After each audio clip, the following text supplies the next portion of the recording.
지도한 senior citizen home 북한에 inaugurate করেছে to অলপ details দিয়ে দেবো এটা তো program চলছে এটা launching চলছে so right now আমরা India la president ba launch করেছে so after around 11:30 না inaugurate করলে না ঠিক আছে और मेजर ध्यानचंद ट्रॉफी जीती। उनके समर्पण ने उन्हें अंतर्राष्ट्रीय सफलता दिलाई। नेपाल 2021-22 में स्वर्ण पदक, सिकंदराबाद में 2023-24 में 70+ श्रेणी में 3 स्वर्ण पदक, जो कि शॉटपुट, भालाफेंक, डिस्कस में अर्जित किए।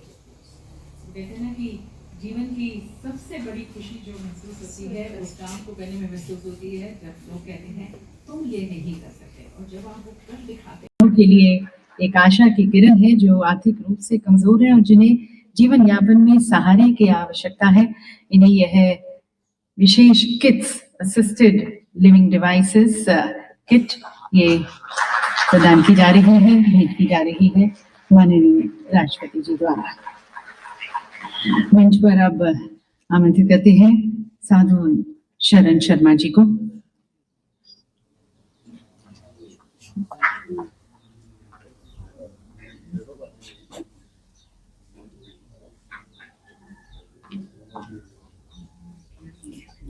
जैसे कि हमारे माननीय मंत्री जी ने कहा कि जरूरी है कि हम सभी मिलकर एक सक्षम समाज बनाएं, अपने बुजुर्गों के साथ, अपने उनके आशीर्वाद के साथ एक समावेशी समाज।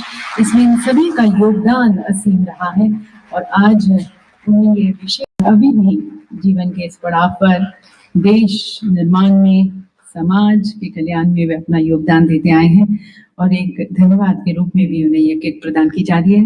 में उपस्थित केंद्रीय सामाजिक न्याय और अधिकारिता मंत्री डॉक्टर वीरेंद्र कुमार जी, सामाजिक न्याय और अधिकारिता राज्य मंत्री श्री रामदास अठावले जी एवं श्री BL वर्मा जी, सामाजिक न्याय और अधिकारिता विभाग के सचिव श्री अमित यादव जी,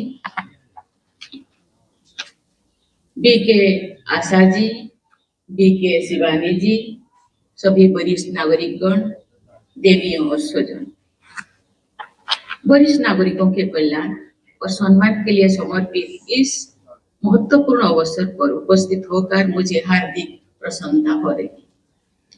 वरिष्ठ नागरिक ज्ञान, विवेक और परंपरा के स्रोत, एजिंग विद डिग्निटी की थीम पर आधारित इस कार्यक्रम में उनके लिए प्रारंभ किए गए सभी प्रयासों के लिए मैं सामाजिक न्याय और अधिकारिता मंत्रालय की टीम की बहुत बहुत सराहना करती हूँ। वरिष्ठ नागरिक कल्याण पोर्टल का शुभारंभ करके मुझे बहुत प्रसन्नता हुई है। मुझे बताया गया है कि ये पोर्टल हमारे वरिष्ठ नागरिकों के लिए वन स्टॉप डिजिटल प्लेटफॉर्म के रूप में काम करेगा। आज मुझे 5 वरिष्ठ नागरिक गृहों का वर्चुअल उद्घाटन करने का भी अवसर मिला है, जिन्हें न केवल आश्रम बल्कि अच्छा संगति, देखभाल और सम्मान देने के लिए डिजाइन किया गया है। मुझे ये भी बताया गया है कि सामाजिक न्याय और अधिकारिता मंत्रालय ने वरिष्ठ नागरिक गृहों के लिए न्यूनतम मानक भी तैयार किए। ये मानक बहुत महत्वपूर्ण है क्योंकि इनका उद्देश्य ये सुनिश्चित करना है कि ऐसी सुविधाएं रहने वाले वरिष्ठ नागरिकों को सम्मानजनक सुरक्षा देने के साथ बहुत खुश रहते हैं। बहुत बार परिवार में ऐसा होता है कि जो बात बच्चे माता पिता के कहने से नहीं मानते, वही बात जो घर के बड़े बुजुर्ग कहते हैं तो ये सहजता से मान जाते हैं। बुजुर्ग जब अपने परिवार को फलता फूलता देखते हैं तो उनका शरीर और मन स्वस्थ रहता है। वे परिवार के लिए एक भावनात्मक स्तंभ के रूप में कार्य करते हैं। देवियों और स्वजन, बुजुर्गों को आज की तरह की समस्याओं का सामना करना पड़ रहा है। आर्थिक विकास और आधुनिकीकरण के समय में युवाओं को रोजगार के लिए घर से दूर जाना पड़ता है। बुजुर्ग यदि उनके साथ नहीं जा पाते तो ये उस सम्मान, प्यार और देखभाल से वंचित हो जाते हैं जिनकी उन्हें बहुत जरूरत होती है।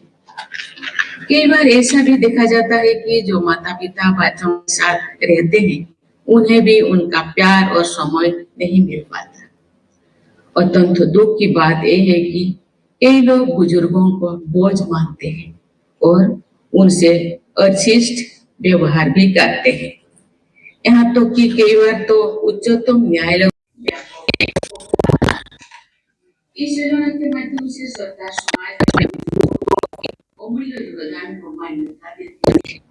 सरकार का उद्देश्य उन्हें सशक्त बनाना और उनका उत्थान करना है ताकि जीवन के सभी पहलुओं में उनकी सक्रिय भागीदारी और